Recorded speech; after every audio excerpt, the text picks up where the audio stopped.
Good morning everyone, मैं श्रवण कुमार तेजा और welcome to be fly study. Section 21 को कवर करेंगे। सेक्शन 21 क्या करता है? ये मेंबर ऑफ द फोर्स के द्वारा किए गए कार्यों को प्रोटेक्शन देता है। क्या है सेक्शन 21? ये बहुत ही इंपॉर्टेंट है मेंबर ऑफ द फोर्स के लिए, चूँकि ये क्या करता है, मेंबर फोर्स के द्वारा एग्जीक्यूट किए गए आदेशों को प्रोटेक्शन देता है या उनके द्वारा किए गए कार्यों को प्रोटेक्शन देता है।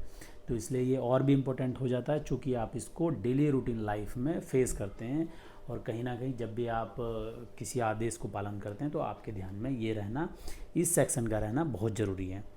तो समझते हैं लीगल प्रोटेक्शन। लीगल प्रोटेक्शन क्या है? In any suit of proceeding against a force member of the member for the acts done in the discharge of their duty, they can be plead that the act was done under the order of competent authority। इसका मतलब ये है कि यदि आपके द्वारा किसी आदेश के पालन के दौरान कोई ऐसा कार्य हो जाता है जिसके आपके अगेंस्ट में मामला दर्ज हो जाता है, तो आप ये दलील दे सकते हैं कि ये जो मेरे द्वारा किया गया कार्य है ये सक्षम अधिकारी के द्वारा दिए गए आदेश का मैंने पालन किया है। दोबारा समझ लीजिए, यदि आपको आपके कंपेटेंट अथॉरिटी के द्वारा आपको कोई आदेश दिया जाता है और उसको एग्जीक्यूट करने में आपके अगेंस्ट में कोर्ट में कोई मामला दर्ज हो जाता है, तो आप वहाँ पे ये दलील दे सकते हैं कि मैंने जो भी कार्य किया या मैंने जिस ऑर्डर को जो भी मैंने कार्य किया, ये सक्षम अधिकारी द्वारा दिए गए आदेशों के पालन करते समय ये हुआ या उसके दौरान हुआ, तो आप ये दलील दे सकते हैं। अब इसके लिए मैं एक एग्जांपल समझा देता हूँ, जो ये भी आपके दिमाग में रहना बहुत ज़रूरी है। मान लो आपको कंपेटेंट अथॉरिटी के द्वारा लाठीचार्ज का आदेश दिया जाता है, लेकिन लाठीचार्ज करने की भी एक एसओपी होती है। तो कंपेटेंट अथॉरिटी क्या है, आपको आदेश तो दे देगा, लेकिन लाठीचार्ज, चूँकि आप भी फोर्स मेंबर हो तो आपको भी ये पता होना चाहिए कि लाठीचार्ज करने की एसओपी क्या होती है। तो यदि आपको नहीं पता तो फिर ये आपका फॉल्ट हो जाएगा। पहले एग्जांपल समझ लेते हैं। कंपेटेंट अथॉरिटी के द्वारा आपको आदेश दिया गया लाठीचार्ज। सबसे पहले तो हमें ये समझना ज़रूरी है कि लाठीचार्ज दरअसल करी क्यों जाती है। लाठीचार्ज ज़्यादातर केसेस में भीड़ को तितर बितर करने के लिए किया जाता है, ठीक है। अब उसमें क्या है कि आपको उसके जो भी वाइटल ऑर्गन्स है उन पे नहीं आपको मारना है, अटैक नहीं करना। तो क्या है, बम से लेके नीचे तक आपको मारना होता है, ठीक है। यदि लेकिन आप क्या करते हो, आपने किसी के सर पे लाठी से वार किया और एक के बाद एक किया, और आपके एक्शन या मूवमेंट से ये पता लग जाता है, अगर वो कहीं कैमरे में रिकॉर्ड हो जाता है या कैसे भी पता लगता है कि आपने ये, ऐसा लगता है देखने से कि आपने जानबूझकर किया और उसकी मौत हो जाती है, तो आप कहीं ना कहीं क्या होगा, आप इंक्वायरी के घेरे में आ जाएंगे और आपके अगेंस्ट में कार्रवाई की जा सकती है। वो क्या डिसीजन होता है वो फिर इंक्वायरी के बाद है कि आप उसमें दोषी हो या नहीं हो। आप कहाँ तक दोषी नहीं हो, आपने लाठीचार्ज किया, किसने आदेश दिया? आपको आदेश दिया कंपेटेंट अथॉरिटी ने, और आपने उसको एग्जीक्यूट किया, यहाँ तक तो ठीक है। लेकिन यदि आपको यही नहीं पता कि लाठीचार्ज करना कैसे, आपने दूसरों का सर फोड़ दिया, सर से उसकी जान ले ली सर फोड़ के, तो फिर आप कहीं ना कहीं इंक्वायरी के घेरे में आ जाएंगे। अच्छा, यहाँ तक भी सीमित नहीं है ये। अब ये कंपेटेंट अथॉरिटी ने आपको आदेश दिया है, इसको आपको प्रूफ भी करना पड़ेगा। ये सिर्फ दलील से काम नहीं चलेगा, दलील को प्रूफ करना पड़ेगा, ठीक है। यहाँ तक समझ में आया? The plea can be proven by the producing the order directing the act, कि भैया जो भी आप प्रूव कर सकते हैं कि जो भी मैंने कार्य किया है वो कंपेटेंट अथॉरिटी के द्वारा दिए गए आदेशों के तहत किया है। The member will be discharge from the liability, और उसको उनसे दोष मुक्त किया जा सकता है उन मामलों से जो उसके ऊपर लगाए गए हैं, यदि वो ये साबित कर देता है कि ये उसके अधिकारी के द्वारा दिया गया है, भले ही उसमें क्या कहता है ये जुरिडिक्शन डिफेक्ट हो। जुरिडिक्शन का क्या मतलब है? क्षेत्र अधिकार दोष, ठीक है। क्षेत्र अधिकार दोष हो, तो अगर क्षेत्र अधिकार दोष है तो इसमें ये आपके ऊपर कोई कार्रवाई नहीं होगी। कार्रवाई किसकी होगी?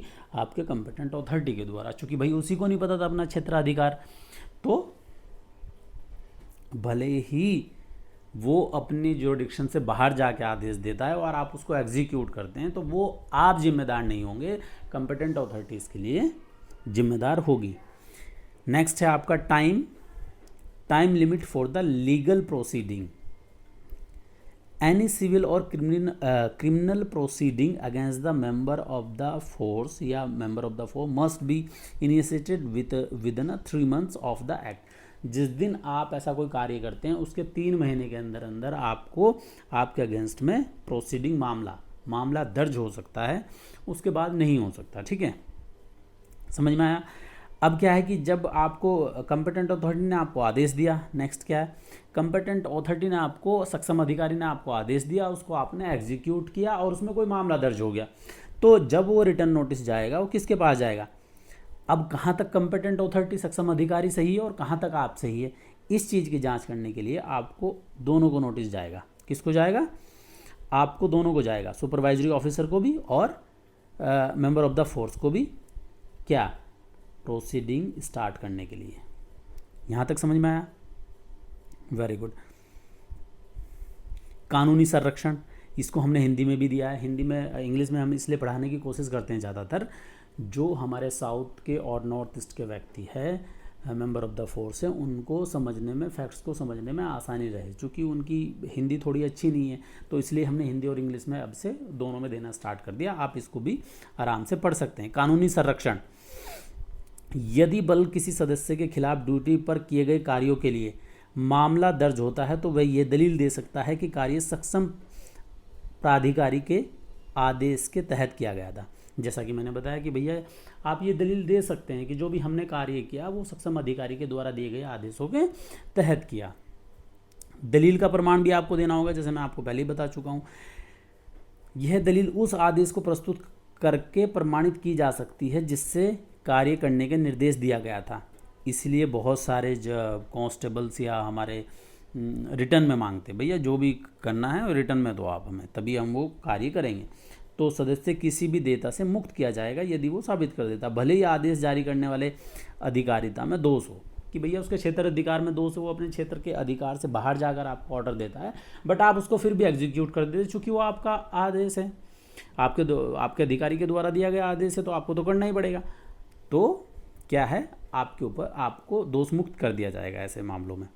मामला दर्ज करने का समय सीमा मैंने आपको 3 महीने बताया, और नोटिस प्रोसीडिंग शुरू करने से पहले आपको 1 महीना पहले सूचना दी, लिखित सूचना से संबंधित आप मतलब नोटिस दे दिया जाएगा, सूचना दी जाएगी। कि हमारे कुछ एमसीक्यू है वो भी देख लेते हैं। एमसीक्यू भी बहुत इंपॉर्टेंट है और आपके एग्ज़ाम के लिए और भी ज़्यादा इंपॉर्टेंट हो जाते हैं। क्या है, और ये जो भी कंटेंट लिया गया है वो हमारी बुक से लिया गया है। आप चाहे तो उसको ऑर्डर कर सकते हैं, bflystudy.in पर विजिट करके आप इस बुक को भी ऑर्डर कर सकते हैं। तो वहाँ आपको सारा कंटेंट इस तरीके का मिल जाएगा।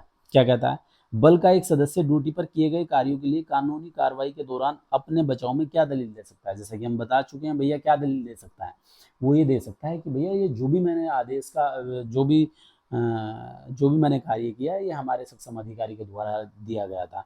तो इसमें आंसर जाएगा किसके साथ, the act was done under the order competent authority, answer जाएगा बी के साथ।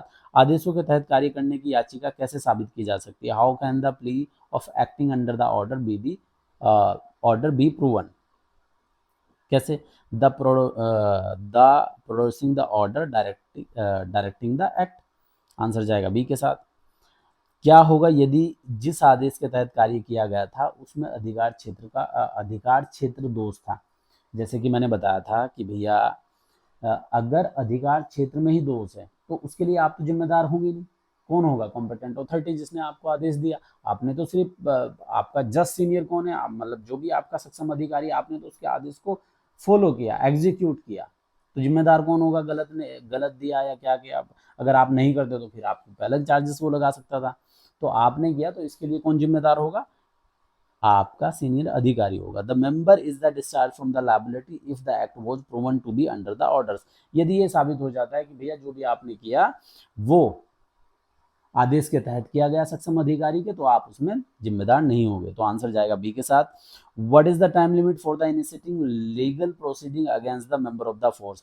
मामला कब दर्ज हो सकता है, जैसे हमने बताया 3 महीने पहले हो सकता है, तो इसका भी किसके जाएगा, आंसर जाएगा बी के साथ। What is the time limit for the initiating legal proceeding against the member of the force, बल्कि किसी सदस्य के खिलाफ कानूनी कार्रवाई शुरू करने की समय सीमा क्या है, वही है 3 मंथ। ठीक है, हम बता चुके हैं पहले ही।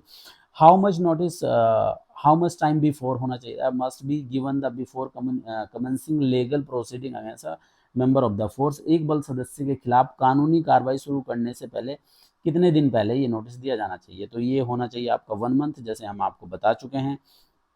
Who must receive the notice of legal proceeding, जैसे मैंने बताया कि यदि आपको आदेश दिया जाता है तो कौन कौन जिम्मेदार होगा, वो किस किस के पास जाएगा, उसको कॉम्पिटेंट अथॉरिटी भी बुलाएगा, कॉम्पिटेंट अथॉरिटी को बुलाएगा, सक्षम अधिकारी को, और जिसके द्वारा कार्य किया गया उसको भी कोर्ट बुलाएगा ही बुलाएगा। ठीक है, तो ये क्या क्या जाएगा, ये दोनों पे जाएगा, the force member and their supervisory offer, member of the force member, वो फोर्स मेंबर एंड उसका सुपरवाइजरी ऑफिसर, वो दोनों को ही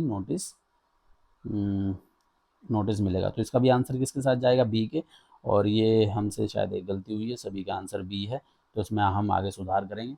आई होप कि आपको ये क्लास समझ आई होगी। Thank you. ये हमारी बुक है सियासत प्रकटन रूल का सरलीकरण। यदि आप भी एएसआई या फिर ACLDC एग्जाम के उम्मीदवार है तो ये बुक वास्तव में आपके लिए रामबाण साबित हो सकती है। रामबाण कैसे साबित हो सकती है, चूंकि हमने इसमें 300 से भी अधिक MCQ दिए हैं और हर सेक्शन और रूल्स को के ब्रीफ नोट्स बनाए हैं और हर सेक्शन और रूल्स को एकदम आसान भाषा में समझाया है।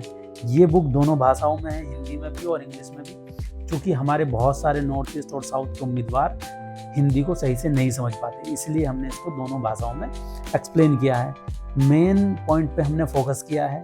यदि आप इस बुक को ऑर्डर करना चाहते हैं तो आप इस नंबर पे मैसेज करके या फिर हमारी वेबसाइट bflystudy.in पर भी विजिट करके इसको ऑर्डर कर सकते हैं।